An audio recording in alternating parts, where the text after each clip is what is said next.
Hello everyone. Let's start with UGC net concepts in political science. First such concept is liberty. So liberty or freedom is the state of being free, the state of absence of external constraint, or the state of exercise of personal will. But liberty is not just the absence of constraint or absence of restraint, it is also the presence of opportunity to develop one's abilities fully. And as Amartya Sen highlighted in Development as Freedom, liberty is both the means and the end of development. The meaning of this line is that liberty is the way through which development will be achieved, and development is the end goal of everything. And thus, liberty emerges as a direct relationship between individual rights and collective responsibilities. As of meanings and definitions, liberty has been defined differently across history. John Locke stressed that liberty is the ability to act according to one's own will. So here, exercise of personal will has been equated to liberty by John Locke. Whereas the same words have been echoed by J.S. Mill in his work on liberty by famously arguing that liberty consists in doing what one desires. So here he echoed the same words that liberty is in exercise of personal will, but he also provided a caveat, a condition, the harm principle, according to which your freedom it should not deprive others of their freedom. Then the definition given by Isaiah Berlin distinguished between negative liberty from positive liberty. So, negative liberty, a kind of private liberty, is the freedom from any outside interference, whereas positive liberty is the presence of conditions to live a meaningful life. Now, the evolution of ideas of liberty. During ancient time, liberty meant active participation in public life, but it was more of a collective right than the individual right that is considered today.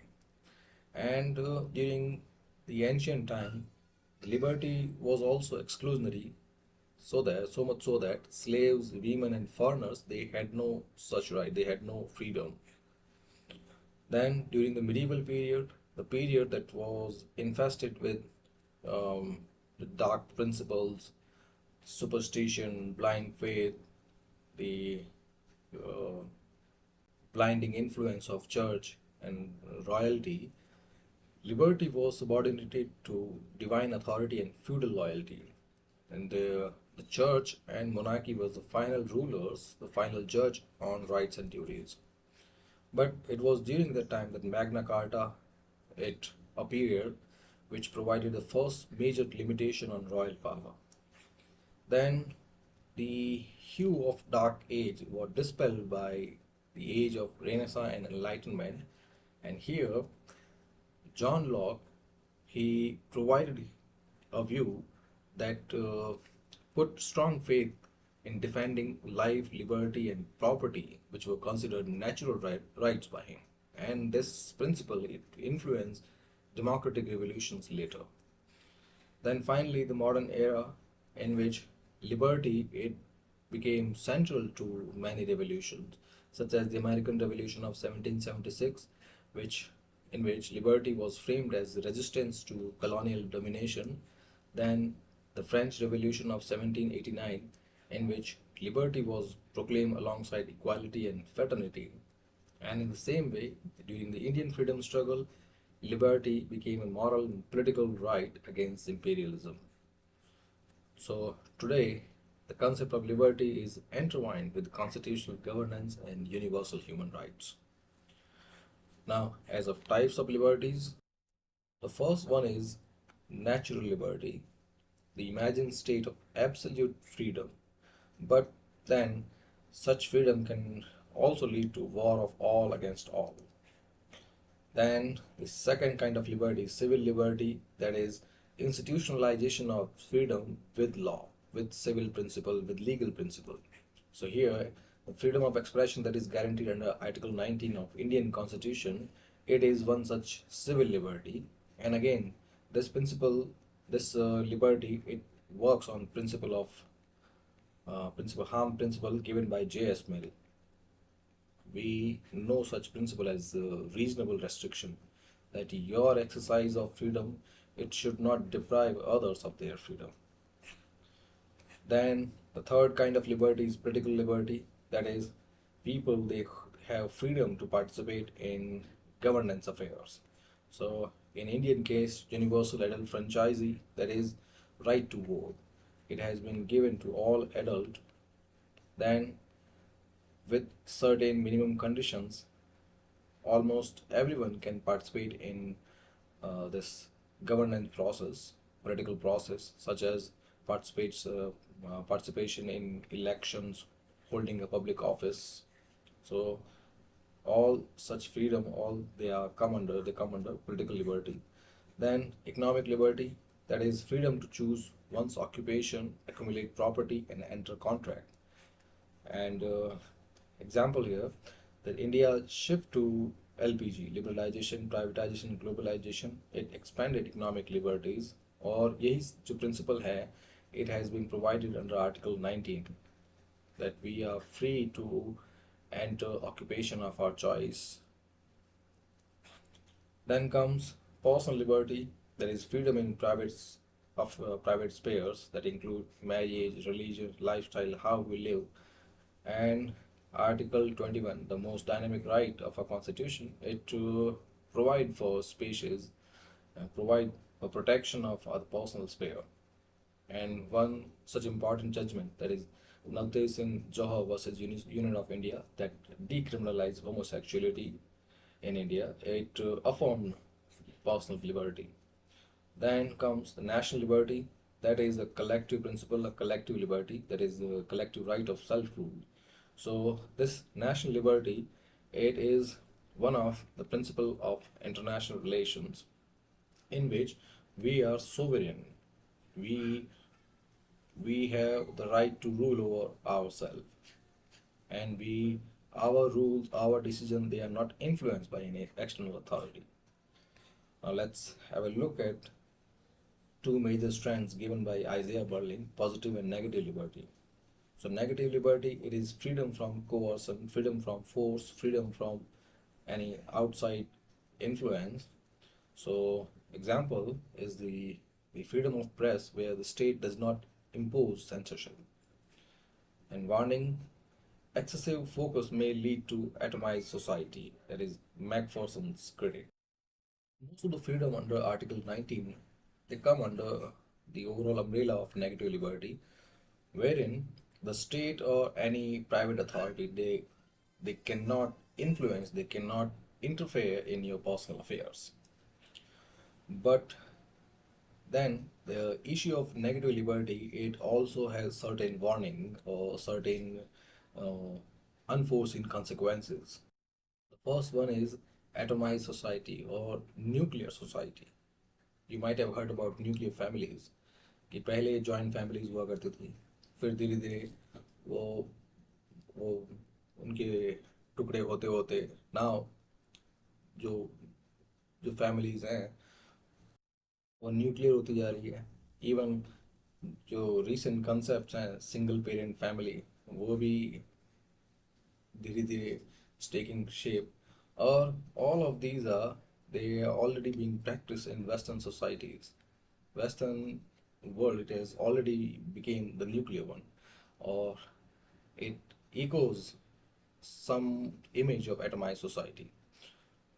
In other words, atomized society is the excessive focus on personal freedom. So अगर हर कोई अपनी personal freedom को they keep emphasizing, or they keep putting their themselves above everyone else, ऐसे में क्या होगा, हर कोई अपने अपने राइट्स की बात करेगा, तो फिर सोसाइटी जो है धीरे धीरे उनके अंदर और बहुत सारे पार्टीशंस होते जाएंगे, बहुत सारे फ्रेगमेंटेशंस होते रहेंगे. Then comes the positive liberty, and here it is more of a kind of a social or a public idea of liberty. So here, some optimum conditions are provided by the state.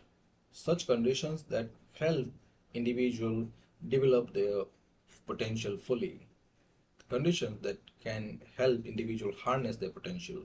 So एक right to education article 21 में it empowers most of the poor family to send their children to school. और इससे पहले especially the time from 1947 to 1970s, उस time पे school भेजना वगैरह जो है it was considered a burden and then it was more of a luxury, क्योंकि एजुकेशन पे एम्फेसिस था ही नहीं. Then avenues were not available there. फिर जो 1970s से 1990s का टाइम आया, in which the people that learned that education is very important, but then the infrastructure was not there, schools were not there, and even if they wanted to send their children to school, private school that were very expensive, और उनके पास मतलब कुछ था ही नहीं जिसके लिए that can help them send their children to school. So such freedom or such ways that it was provided by the concept of positive liberty. Then it's not just about education. Most of the social sector things, most of the social sector amenities provided by the states that include affirmative actions या फिर जितने भी DPSPs में है, ये सब all these ideas, all these factors, they can be clubbed under positive liberty. Now, the concept of positive liberty is not all sunshine and goodwill factor. It also has some negative consequences, such as the positive liberty. It can easily transform into authoritarianism. Authoritarianism means that if some powerful ruler, if they get hold over people, then they may become dictator or tyrant. So such dictatorial tendencies, such totalitarian tendencies, they may be brought out by the ideas of positive liberty. और present time modern time में भी जितने भी जगह पे जो authoritarian regimes हैं, जिनको specially the right wing regimes या countries where charismatic leaders are there, so वहाँ पे यही concept जो positive liberty, that is यहाँ पे जो public liberty है, it is held by these charismatic leaders, these powerful leaders, and then they call the shots. और धीरे धीरे जब वो सारी पावर जो है accumulate करते करते they become dictators. So that's the one ill or the negative consequence of positive liberty. Now, in the contemporary time, digital governance or cyber governance, it is coming up as a point of debate that concern liberty. Because this is the cyber world, the virtual world or digital world, even if they exist and many people spend considerable time of their life, but this world, it is not regulated. And here, both the liberties, the negative liberty and positive liberty, they find their applications. Negative liberty, such as the digital governance, it should not lead to instance of mass surveillance. And then, as of positive liberty, everyone should have access to internet and digital literacy. So both these things in digital governance, they are one of the points of contemporary debate.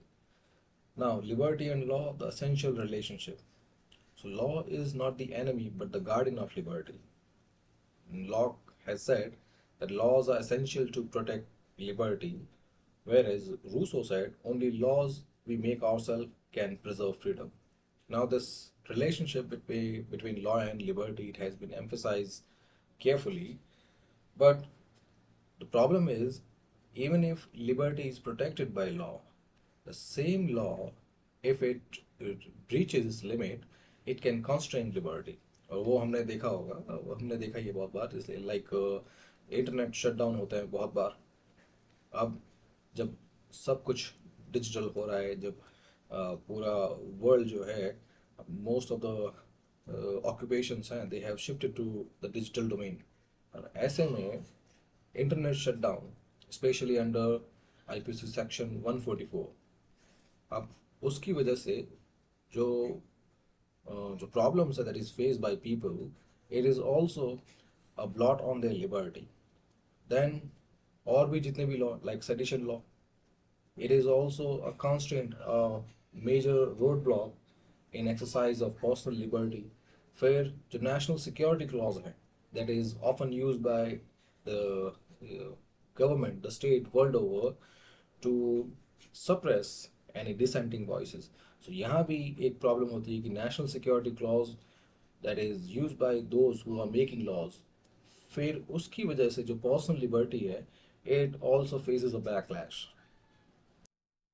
So positive negative दोनों देख लिए, अब case studies देख लेते हैं.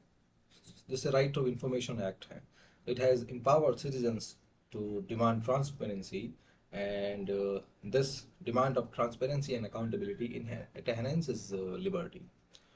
And Justice Chandrachud in famous case, the case Puttaswamy versus Union of India case, the case that concerned the right to privacy,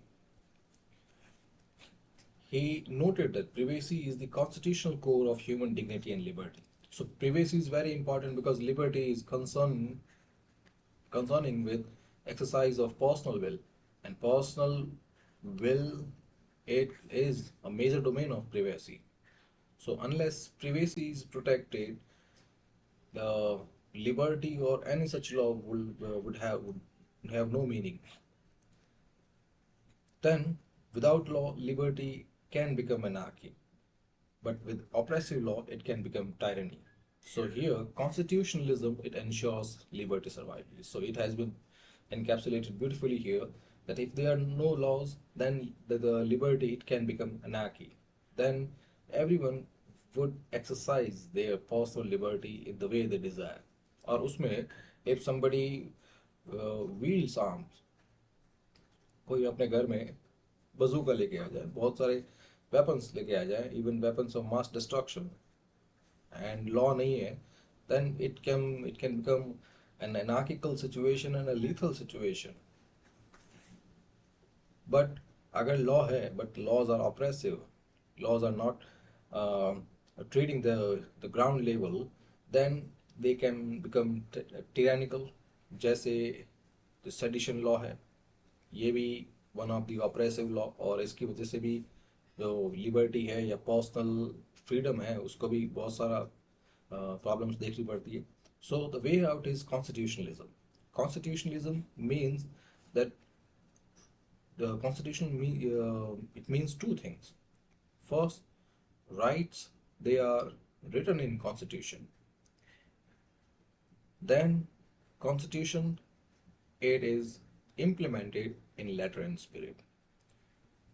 So first, constitutionalism, it entails that rights be written in constitution. वो तो हो जाएगा, वो legislature का काम है, कानून बनाना ये बड़ी बात नहीं. Then the problem comes in implementation कि वो जो लॉ है it should be implemented in letter and spirit. Letter and spirit means कि सिर्फ वर्ड्स ही ना देखी जाए, even the whole scenario, whole dynamism देखा जाए कि वो लॉ बना किस लिए है, उसका बैकग्राउंड क्या है.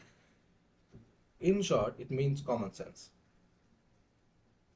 क्योंकि ये देखा गया है बहुत बार कि लेजिस्लेचर लॉज बनाता है, but people specially from the judiciary, advocates, lawyers, ये कॉरपोरेट लॉयर्स हैं, people with skewed band of mind, वो फिर उसमें लूप होल्स ढूंढते हैं. और वर्ड्स में लूप होल्स ढूंढना कोई बड़ी बात नहीं है. फिर उसके बाद यही जुडिशरी के अंदर बैकलॉग हो जाता है, क्योंकि फिर वो वर्ड्स के हिसाब से चलते हैं. तो और जो कानून बनाते हैं, कानून जब भी वो वर्ड्स लिखे गए हैं, दे रिफ्लेक्ट अ स्टैटिक सिनेरियो. जिस वक्त लिखे गए हैं उस वक्त की जो स्टेटिज्म था उसी को वो रिफ्लेक्ट कर पाएंगे. वर्ड्स डायनामिक नहीं हो पा रहे हैं, और लूप होल्स ढूंढना भी कोई बड़ी बात नहीं है. So here comes the problem. So the constitutionalism, it is not just about writing laws under constitution, they are also about providing necessary safeguards. और यहाँ पे implementing in letter and spirit, इसका मतलब ही वही है, प्रोवाइडिंग नेसेसरी सेफगार्ड्स, कि कानून बनाया है तो साथ में उस कानून को सही तरीके से इम्प्लीमेंट भी हो, तभी लिबर्टी सर्वाइव कर पाएगी. Now, the safeguards that are available to liberty: first, rule of law. So, rule of law, it means that law is supreme. So, in other words, this term or this phrase also means that there is no other entity that is above law. Law is the sovereign as the supreme authority. So, and in Indian context, this law is the constitution. So, in short, even if democracy is about people, and it is the people who ultimately have the final say, but still, the law is also has also been created by people. So, law is nothing but the agreement that is made by people. So, in that situation, law is held supreme. So, and when it comes to rule of law, which considers that nobody is above law. It ensures that there would be no discrimination. Everybody is equal before law. Now, example of such safeguard under rule of law is the way Indian judiciary struck down triple talaq. Now, second safeguard is democracy. The citizens they elect a representative and then hold them accountable. And this principle, first, democracy is about people, ultimate power is held by people, but people, they, all of them, they cannot exercise this right, so they elect representatives. And these representatives, they make laws on their behalf. And here, these representatives, they are held accountable by people collectively. And this principle is also reflected in the way Lok Sabha is structured. If you are not aware, in Lok Sabha, the Council of Ministers, it is collectively responsible towards Lok Sabha. So, in other words, Lok Sabha is the embodiment of all people. It is the miniature version of people. And Council of Minister is the group of people that has been elected out of this miniature people to run the country. Now, this group is directly controlled by this miniaturized version of people. So that's the ultimate principle of collective responsibility that works in Lok Sabha. Then the next safeguard is in terms of fundamental rights.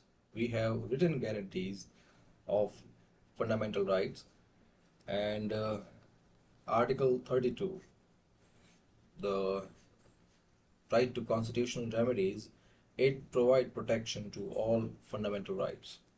Then the fourth safeguard is the presence of independent judiciary that acts as guardian of liberty. And this principle, this independence, it has been seen various instances that started with Keshwanand Bharti case 1973, in which judiciary it propounded the basic structure doctrine by saying that the legislature or the executive, they cannot overturn the constitution. They cannot change the whole constitution in a way that the original thing is lost. In in short, judiciary in Keshwanand Bharti said that the legislature, the parliament, it has the right to change the constitution. It can amend the constitution, but it cannot overturn it. It cannot change its original skeleton.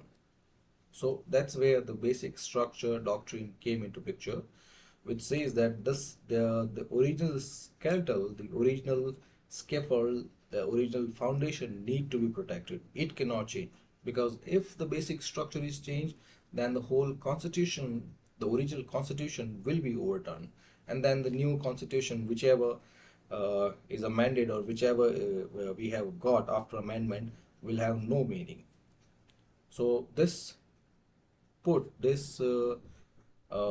place a significant check on the power of parliament. Now let's have a look at liberty in the Indian context. So the preamble to the Constitution of India, it promises liberty of thought, expression, belief, faith, and worship. So here, all such liberties, they mean that if if our constitution has guaranteed and guarded liberty, then we have freedom of thinking. Then if we have thought, then some point of time, at some point of time, we are going to express it. So our expression is also protected. Then if we express it, then the same principle or the same idea, it will grow in size. Many people may come to join it, and even if they do not, we will we have that protection, that our thought, our thinking, and our expression, they will be protected. But then whichever idea we hold, they will gradually become our belief. So that belief will be protected. If we believe in something, that belief gradually turn into faith. That faith is also protected. And finally, the worship. Worship, which may take two forms. It may be the religious worship, religious idea of worship, in which किसी भी भगवान को, किसी भी religion को, किसी भी DT, किसी भी सेक्ट को आप वर्शिप करते हैं, पूजा करते हैं, it is protected. Then, in general idea, in philosophical term, anything that you have been wondering, you have been working along, and that you have been internalizing whole your life, that idea become something akin to worshipping, and you have that idea to worship it. Like if you want to worship um, any such fetish, any object. Now that object can be anything. It may be your work, it may be your art, it may be your belief. And all such ideas, they are protected by the promise made in preamble. वैसे ये सब philosophical ideas हैं. So main protection idea has been provided under fundamental right because they are justiciable. Justiciable means if somebody violates these rights, you can approach courts. So fundamental right, Article 19 में freedom of speech, assembly, association, movement, residence, freedom provide की गई है Article 19 में. Then Article 21 is there that no person shall be deprived of his life or personal liberty except according to procedure established by law. So इसका मतलब है that you have your personal liberty and no person, no authority, they can deprive you of your personal liberty, but the state or the law can deprive you of your personal liberty, but it will not be solely against you.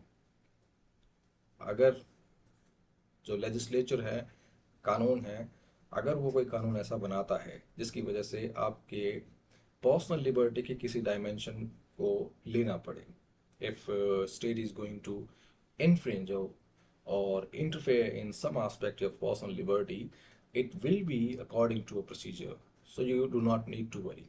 But still, again, this idea of personal liberty, it comes with certain conditions. Now, key judgments: Menka Gandhi versus Union of India, that broadened the meaning of personal liberty.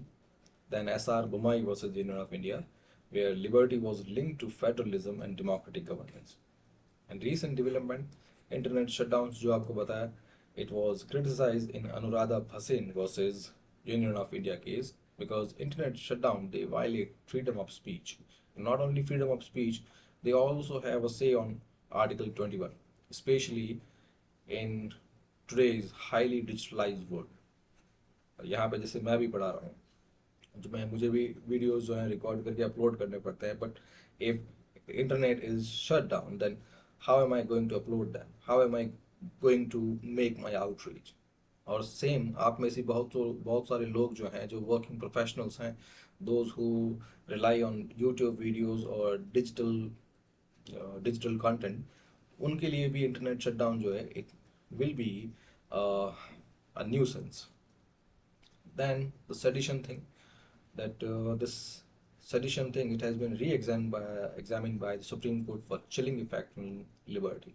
Now, those who do not know what the sedition means, so sedition का root जो है ये British time से है कि British time पे they were working in a facade. It's like a fake governance setup. So this fake government kind of thing, that what they wanted is exploitation, economic exploitation along with political subjugation of India. अब ऐसे में they were putting on a show, a fake show of running government on democratic principle, or running government on constitutional principles. And this thing was exposed when our freedom leaders, our nationalist leaders, they started criticizing British actions. जो भी है उनकी economic policies हैं, उनके exploitative actions हैं, उनके tactics हैं, उनके मलाइन इंटेंशंस हैं, उन सबको जब क्रिटिसाइज किया तो ये क्रिटिसिज्म जो है ये धीरे धीरे जब न्यूज़पेपर में आया, it started circulating. So the British government had to silence those voices. It brought sedition. So sedition means अगर आप ब्रिटिश अथॉरिटी या जो उस वक्त मोनार्की है, ब्रिटिश किंग है, उसके खिलाफ बोलते हैं, then you are speaking ill against a higher authority, a powerful authority. It was kind of a देशद्रोह. और उस देशद्रोह, उस गद्दारी को दे टर्म सेडिशन. और इसमें बहुत सारे लोग जो देव बुक, गांधी हो गया, तिलक हो गया, बहुत सारे nationalist leaders they've book under this provision. फिर जब ब्रिटिश चले गए फिर भी ये सेडिशन जो है ये हमारे रूल बुक में रह गया. और अब जो है वापस इसका जो बार बार यूज़ हो रहा है कि कोई भी person, if he tries to criticize government on any aspect, even if on its implementation, execution, its expenditure, और किसी भी चीज़ की कोई भी गलत चीज़ गलत हो रही है, if he tries to raise his voice against the wrongdoings, he will be booked under sedition. So ये लॉ जो है it has a chilling effect on liberty, क्योंकि फिर इट्स ये पेनफुल सिनेरियो हो गया. आप you are troubled by some of the way government is working, some of the ways the services are not being delivered, even if you have legitimate say, you have legitimate voice, but when you try to raise up your voice, आपको इस law के अंदर book करके jail में डाल देते हैं. सो फिर कौन बोलेगा? So that's why supreme court said that this provision, it has a chilling effect on liberty. Now the contemporary challenges to liberty. First one is mass surveillance. क्योंकि आज के टाइम में जब डिजिटल टूल्स आ गए हैं, and you might have heard about this Pegasus story that made rounds around 2 years ago. तो ये एक सॉफ्टवेयर था जो प्रेजेंट गवर्नमेंट ने it brought from Israel, and it surreptitiously installed this software in the phone of many opposition leaders and journalists. और फिर ये एक तरह से सर्वेलेंस मैकेनिज्म हो गया. फिर उसके अलावा ऐसे बहुत सारे डिजिटल टूल्स हैं that has been used by many authoritarian government, like the tools that relate to facial recognition, tools of data profiling. So all such tools, they are one of the mass surveillance. आप क्या बोल रहे हैं, क्या कर रहे हैं, कहाँ जा रहे हैं, क्या खा रहे हैं, all of it, all your activities, they are being profiled. So they are nothing but a threat to personal privacy. Then the other challenge is hate speech versus free speech. So the Constitution has provided right to freedom, freedom of expression and freedom of speech. But this freedom of speech, it can also take the form of hate speech. Hate speech means you incite violence by your words. You use your words in a way that it threatens the existence of other communities. In other words, you spread hate via your words. अब आप किसी एक community, एक group, उनके खिलाफ आप कुछ भी बोल रहे हैं, हेटफुल वर्ड्स, बट देन अगर आपको रोकते हैं, you side that you have a freedom of speech.